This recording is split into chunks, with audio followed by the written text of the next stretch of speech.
Jambo sana. Unaitwa nani? Mie ni Niingize Sengo. Unafanya kazi gani? Niko raia, niko president wa jeunesse ya Banyamulenge hapa Uvira.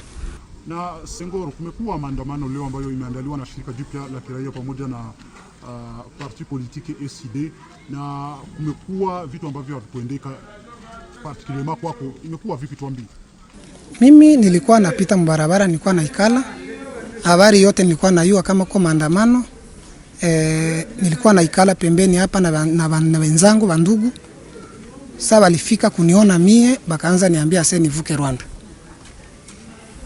Nikaikala tu, nikanyamanza, nivuke Rwanda.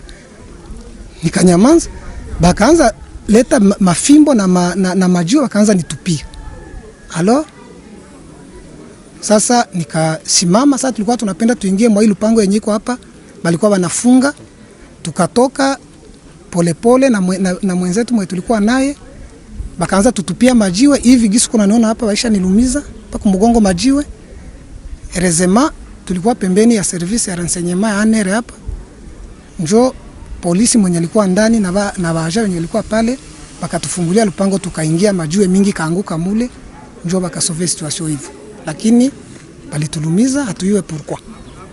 Wendo walitupia majiwe wala na wengine wa zingine makabila wameumizwa? Mimi peke njo walitupia majiwe. Nilikuwa na wengine kabila, tulikuwa tunaikala hapa mwa hii hapa.